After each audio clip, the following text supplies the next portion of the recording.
Gold, trusted gold buyers. మీరు తాకట్టు పెట్టిన బంగారాన్ని విడిపించి ఈ రోజు ఉన్న మార్కెట్ ధరకు కొనబడను. దాసరి నారాయణరావు గారు సార్ ఇండస్ట్రీకి పెద్ద దిక్కు. ఆయన పరిష్కరించినన్ని సమస్యలు కానీ, ఆయన ఆదరించినటువంటి మనుషులు కానీ, సో అంటే పరిశ్రమలు ఎవరికి ఏ కష్టం వచ్చినా దాసరి గారు ఉన్నారు, ఆయన కాంపౌండ్లోకి అడుగు పెడితే ఆ సమస్య పరిష్కారం అవుద్ది అని చెప్పి ఒక నమ్మకం ఉండేది. అయితే దాసరి గారి చుట్టూ ఒక కొంత వలయం ఉండేది మీలాంటి వాళ్ళు. ఆ సమస్యల్ని ఫస్ట్ విని ఫిల్టర్ చేసి దాసరి గారి దగ్గరికి తీసుకెళ్ళింది మీలాంటి వాళ్ళే, ముగ్గురు నలుగురు ఉన్నారు. సో ఇక్కడ అన్ని వింగ్స్ గురించి మీకు ఒక అవగాహన ఉంది. ఈ రోజున ఇండస్ట్రీలో దాసరి గారి స్థానాన్ని ఎవరు రీప్లేస్ చేయలేరు. అది నేనే కాదు, మీరు కాదు, అందరూ చెప్తున్నమాట. ఎందుకంటే స్టార్స్ ఉన్నారు కానీ చిన్న చిన్న కార్మికుల కోసం సమయాన్ని వెచ్చించలేరు వాళ్ళు అని చెప్పి ఉన్నారు. నా కంప్లైంట్ ఏంటంటే మీ విషయంలో చిరంజీవి గారితో మీకు క్లోజ్ అసోసియేషన్ ఉంది, బాలకృష్ణ గారితో క్లోజ్ అసోసియేషన్ ఉంది, మోహన్ బాబు గారితో క్లోజ్ అసోసియేషన్ ఉంది. సార్ ఇక్కడ ఇండస్ట్రీ అంటే ఏంది అనే పరిస్థితి నిజంగా సమాధానం లేదు. ఇండస్ట్రీ అంటే ఎవరంటే చెప్పే సమాధానం లేదు. ఈరోజు మీకు అన్నిటి మీద అవగాహన ఉండి వీళ్ళందరితో ఒక పరిచయం ఉండి మీరు ఎందుకు వీళ్ళ ముగ్గురులో ఎవరో ఒకరు పక్కన చేరి మనం చూసుకుందాం, నేను చూసుకుంటాను, మీ స్టార్ పవర్ అండగా ఉంటే నేను ఫీల్డ్ వర్క్లో నేను చూసుకుంటానని చెప్పేసి అన్ని విషయాల మీద అవగాహన ఉన్న మీరెందుకు కామ్ అయిపోయారు సార్? ఇది సర్వీస్ చేయటానికి ఎఫోర్డబిలిటీ ఉండాలి సార్. నేను ఇందాకే చెప్పాను, ఫస్ట్ క్వశ్చన్లోనే చెప్పాను, జీవితం నిజ జీవితం వేరు, ఈ మీరు మాట్లాడుకోవటం వేరు సార్. ఇప్పుడు మీరు నలుగురికి నేను అవైలబుల్గా ఉండాలి, 100 మందికి అవైలబుల్గా ఉండాలి. దాసరి నారాయణరావు గారి ఇంట్లో రోజు ఒక 100-200 కాఫీలు టీలు పెట్టేవారు. ఒక 30-40 మంది భోంచేసేవారు రోజు, 2 పూట్ల. సాయంత్రం టిఫిన్లో ఒక 40-50 మంది తినేవారు. ఆయన నెలకి ఒక 15-20 మందికి నెల డబ్బులు పంపించేవాడు, సంబంధం లేకపోయినా అవసరం. మీరు ఇందాక అడిగారు కష్టాలు ఉన్నవాళ్ళు అని చెప్పి, అటువంటి వాళ్ళు తెలిసిన వాళ్ళకల్లా డబ్బులు పంపించేవాడు నెల కవర్లు వెళ్ళి. న్యూ ఇయర్ రోజు డబ్బులు ఇచ్చేవాడు, అయ్యప్ప మాలేసినప్పుడు డబ్బులు ఇచ్చేవాడు, ఏదో రకరకాలు చేస్తూ ఉండేవారు. ఇది కాకుండా సమస్యలకి చేస్తూ ఉండేవారు. మళ్ళీ పెళ్ళిళ్ళని పెటాకులని పోయినప్పుడు వచ్చినప్పుడు ఇస్తూ ఉండేవారు. ఇందులో ఏ ఒక్కటి నేను చేయలేను. నేను ఒక్కళ్ళకి రోజు ఇప్పుడు ఫర్ ఎగ్జాంపుల్ మీరు సమస్య ఉండి వచ్చారు, మీకు మంచినీళ్ళు కూడా నేను ఇవ్వలేను సార్. పూర్వకాలంటే మంచినీళ్ళు ఫ్రీగా వచ్చాయి, ఇప్పుడు మంచినీళ్ళు వాటర్ బాటిల్ కొనాలి. వాటర్ బాటిల్ కొంటే 10 రూపాయలు అవుతుంది, మీకు మంచినీళ్ళు ఇస్తే నేను 10 రూపాయలు ఖర్చు పెట్టాలి. సమస్య మీది, ఖర్చు నాది. నేను పెట్టే పరిస్థితిలో లేను, నేను చేయలేను అంత. సో చేతకాని విషయంలో జైలు పెట్టి ఎవరికి న్యాయం చేయలేను. ఫర్ ఎగ్జాంపుల్ మీరు చెప్పిన పలానా హీరో గారితో అసోసియేట్ అయ్యి చేయమన్నారు. సో నేను దగ్గర రోజు ఆయన ఇంటికి వెళ్ళాలి, అది మా ఇంట్లో ఉండాలి. మా ఇంట్లో ఉంటే చెప్పిన ఖర్చులు నేను భరించలేను. ఆయన ఇంటికి వెళ్తే ఆయన చిరాకు పడతాడో ప్రేమ చూసుకుంటాడో తెలియదు. వాళ్ళ ఇష్టాలు ఉండాలి, వాళ్ళ సైడ్ నుంచి అది ఉండాలి. మన సైడ్ నుంచి మనం వెళ్ళి దాన్ని బలవంతంగా రుద్దకూడదు. ఇప్పుడు దాసరి నారాయణరావు గారితో కూడా నేను ఇక్కడ దాసరి నారాయణరావు గారు ఒక స్టేజ్లో నేనే ఇక్కడ ఉండేవాడిని, నారాయణరావు గారు తర్వాత వచ్చారు ఇక్కడికి. సో ముందు నేను నా దగ్గర చేస్తూ ఉన్నవాళ్ళు ఆయన వచ్చిన తర్వాత ఆయన ఆల్రెడీ మాకు చాలా మెడ్రాస్లో చేస్తున్నారు కాబట్టి ఆయన దగ్గరికి నేను ఇద్దరం ఆయన నన్ను పిలిచి ఇక్కడ హైదరాబాద్ విషయాలు నాకు ఎక్కువ తెలుసు కాబట్టి నన్ను అడిగి చేసేవారు. సో అందుకని మీరు అన్నట్టు అందరూ నా దగ్గరికి ముందు నుంచే వచ్చేవారు కాబట్టి మళ్ళీ వస్తూ ఉండేవారు. అన్న సార్కి చెప్పండి అనేవారు. నేను చేయగలిగిన నేనే చేసేవాడిని, ఆయన దగ్గరికి తీసుకెళ్ళేవాడిని కాదు. లేదంటే ఆయనతో అవసరమైతే ఆయనతో చెప్పించేవాడిని. సో ఇప్పుడు మీరు అడిగిన ప్రశ్నకి సమాధానం, ఇప్పుడు దాసరి నారాయణరావు గారు లేరు, ఆ ఖర్చు భరించేవాళ్ళు లేరు, అంత కాంపౌండ్ లేదు ఇక్కడ, ఎక్కడ మన దగ్గర లేదు, ఈ జరగని పనులు ఇవన్నీ. మరి ఎవరు సార్ ఇండస్ట్రీ పెద్ద? ఇప్పుడు ఇంకా అసలు పెద్ద అనేది ఉద్యోగం కాదు, ఇది ప్రెసిడెంట్ ఆఫ్ ఇండియా లాగా పోస్ట్ కాదు అది. ఆయనకి తెలియకుండా ఇప్పుడు ఒక మనిషి ఒక దాసరి నారాయణరావు అవ్వలేడు నాకు తెలిసి. ఎవరు? ఒక దాసరి నారాయణరావు కానీ, ఒక ఎన్టీ రామారావు కానీ అసలు ఈ ప్రపంచంలో భూప్రపంచంలో ఇంకోళ్ళు అవరు, ఇంపాసిబుల్ అది. ఎన్టీ రామారావు అన్న కొంతమంది అవ్వగలరేమో కానీ దాసరి నారాయణరావు ఇట్స్ ఇంపాసిబుల్ ఇక అవటం. అది మనిషి మానవ మాత్రుడి వల్ల కాదు, అది ఒక మనిషి అన్ని పనులు చేయలేడు. ఆయన ఏంటి writer, director, actor, distributor, exhibitor, producer, lyric writer, dialogue writer, story writer, paper editor, politician, MP, తర్వాత మినిస్టరు, ఇది కాకుండా కాపు సంఘం వాళ్ళ గొడవ, అక్కడ నాయకుడు ఏది కాదు. ఈ సినిమా ఇండస్ట్రీలో పంచాయతీలు అసలు ఒక రోజునని 6 షూటింగ్లు 7 షూటింగ్లు జరిగిన రోజులు ఉన్నాయి. ఈ రోజుల్లో కూడా పంచాయతీ చేసేవాడు. మనిషికి ఎట్ట కుదురుతుంది? 6 సినిమాలకి డైలాగులు రాలి. ఒక సంవత్సరంలో ఆయన 12 సినిమాలు 14 సినిమాలు రిలీజ్ అయినాయి. ఓ మనిషి 14 సినిమాలు ఎట్ట రిలీజ్ చేయగలడు సంవత్సరంలో? షూటింగ్ ఎన్ని చేయాలి? నెలకు ఒక సినిమా తీసేయగలడా ఎవడన్నా? ఇవాళ తీస్తానికి 3 ఏళ్ళు పడుతుంది ఒక సినిమా తీస్తానికి. సార్ కథ రాయడానికి 2 ఏళ్ళు పడుతుంది. 6 నెలలు లేకపోతే కథ రాయమంటున్నారు ఇప్పుడు కొత్త డైరెక్టర్లు అందరూ. ఇప్పుడు ఈ పరిస్థితుల్లో ఆయన ఎట్ట చేసేవాడు ఏంటి? అలాంటి మనిషి అసలు రాడు. ఇవన్నీ ఉండగా పంచాయతీలు చేయటం, ఇప్పుడు నేను చెప్పిన యాక్టివిటీస్ కాకుండా పంచాయతీలు చేయటం. వీళ్ళందరి కష్టాలు వినాలి కదా.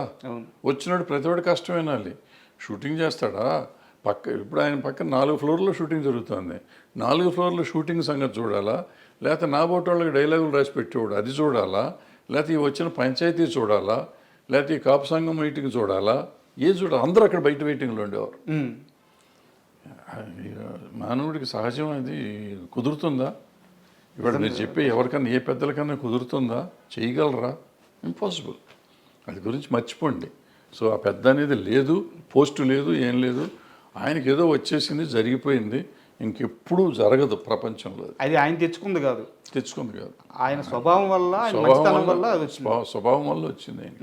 ఇప్పుడు నేనే వెళ్ళాను సినిమా ప్రాబ్లం వస్తే, ఆయనకి నాకు పరిచయమే లేదు, వెళ్ళిపోయి అన్నాడు ఏదో ఆయన చేసి పెట్టేవాడు. సో అట్లా ఎవరో మళ్ళీ వస్తారని అనుకోవటం దురాశ, జరగదు. సార్ అంటే ఇప్పుడున్న పరిస్థితుల్లో ఫిల్మ్ జర్నలిజం గురించి నాకు ఒక క్వశ్చన్ సార్. అంటే మీరు జర్నలిజాన్ని చూస్తున్నారు, ఫిల్మ్ జర్నలిజాన్ని చూస్తున్నారు, మీడియాతో మీకు అసోసియేషన్ ఉంది, మీరు కూడా వర్క్ చేస్తున్నారు. ఇప్పుడున్న ఫిల్మ్ జర్నలిజం చూస్తుంటే మీకు ఏమనిపిస్తుంది సార్? అంటే ఈ రివ్యూ సిస్టమ్ కానీ అంటే జర్నలిజం కాదా అంటే కాదు. ఇప్పుడు ముందంటే ఏదో 4 పేపర్లు ఉంటే జర్నలిజం అనేవాళ్ళం సార్. ఏదో 4 తర్వాత 2-3 ఛానళ్ళు వచ్చినాయి, ఛానల్ అనేవాళ్ళం. ఇవాళ ఏంటంటే సోషల్ మీడియా వచ్చినాక ఎంతమంది మనం సినిమా ఏదైనా పిలిస్తే, మీడియా పిలిస్తే 200 మంది వస్తున్నారు. వీళ్ళంతా జర్నలిస్టులే అంటే జర్నలిస్టులే అంటున్నారు. సో ఇది ఏది జర్నలిజం ఏది కాదు, జర్నలిజం మీద మనం డిస్కషన్ పెడతానికి లేదు. What is journalism, what is reporting అనే డిస్కషన్ వస్తే దానికి ఉండే తేడా దానికి ఉంది, దీనికి ఉండే తేడా ఉంది, వాట్ ఈజ్ రివ్యూ వేరే ఉంది. సో ఇవన్నీ మాట్లాడతామంటే అది వేరే చర్చ అది.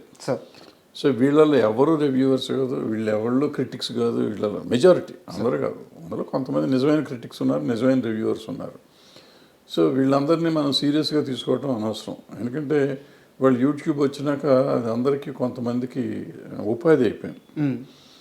ఎక్కువగా యూట్యూబ్లో నెగిటివిటీ వస్తే డబ్బులు ఎక్కువ వస్తాయి. సో ఎక్కువ మంది నెగిటివ్ రాయటానికి ఇష్టపడతారని డబ్బులు వస్తాయి. పాజిటివ్గా మాట్లాడితే డబ్బులు రావు. ఏదైనా మంచి చెప్పామనుకోండి, బాబు మీరు ఇట్లా ఉండకూడదు అని చెప్పామనుకోండి, ఎవరు చూడరు. ఇట్లాగే ఉండాలని చెప్పామనుకోండి, అందరూ బ్రహ్మాండంగా ఉంటుంది. దీనికి ఇంటర్లింక్గా ఇంకో క్వశ్చన్ ఉంది సార్. మీకు ఇండస్ట్రీలో పిఆర్ వ్యవస్థ గురించి ఐడియా ఉంటుంది. రీసెంట్గా సితారా నాగవంశీ గారు మాట్లాడుతూ పిఆర్స్ మమ్మల్ని బ్లాక్మెయిల్ చేస్తున్నారు. అంటే సార్ మనం ఆ పని చేయకపోతే సినిమాకి బ్యాడ్గా రాస్తారు, సార్ మనం వాళ్ళకి బ్యాన్ యాడ్స్ ఇవ్వకపోతే సినిమాకి బ్యాడ్గా రాస్తారు, సార్ మనం ఈ ఫంక్షన్ చేయకపోతే సినిమాకి బ్యాడ్గా రాస్తారు అని ఆయన ఓపెన్గా చెప్తున్నారు. పిఆర్ వ్యవస్థ నిర్మాతలను బ్లాక్మెయిల్ చేస్తుంది, వీళ్ళ పోడు పర్లేక మేము అదనంగా ఇంకో 30-40 లక్షలు ఖర్చు పెట్టాల్సి వస్తుంది.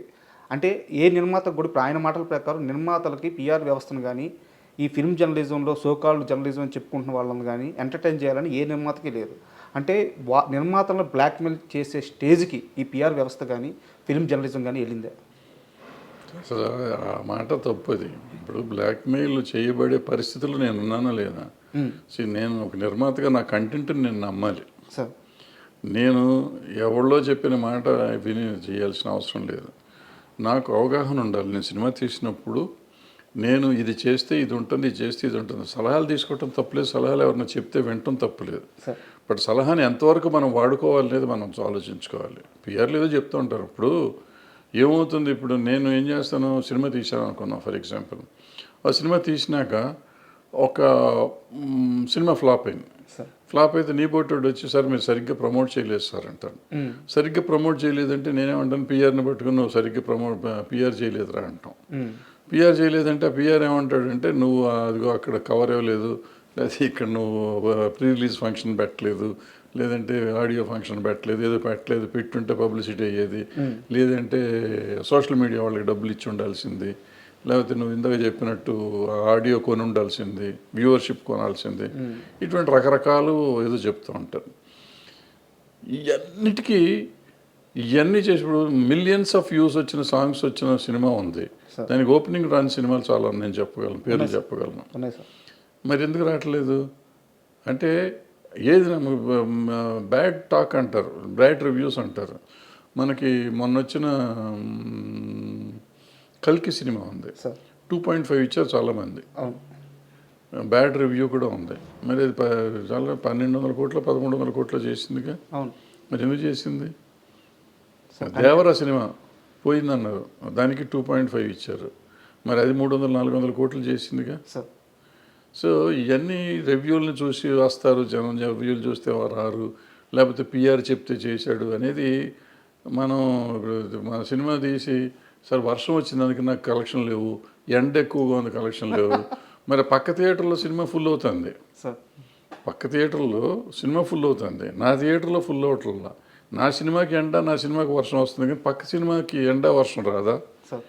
సో ఇవన్నీ మనం వంకలు పెట్టుకున్నాం, వంకలైనా మాకు డొంకంతా తిరిగింది అంటారు. అది ఇదంతా అంటే పిఆర్లు తప్పేం లేదు, పిఆర్లు వాళ్ళు పాప మంచి చేయాలని అనుకుంటారు.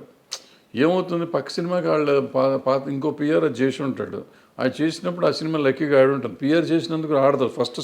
ఫస్ట్ మనం తెలుసుకోవాల్సిన ప్రొడ్యూసర్గా ఎవ్వరు చెప్పింది జరగదు, మనం చెప్పిందే జరుగుతుంది, మనం అనుకున్నదే జరుగుతుంది. మనం అనుకోవాలి, మనం డిజైన్ చేసుకోవాలి, ప్రతిదానికి మన ఇన్వాల్వ్మెంట్ ఉండాలి. Master of the film, master of the product you should be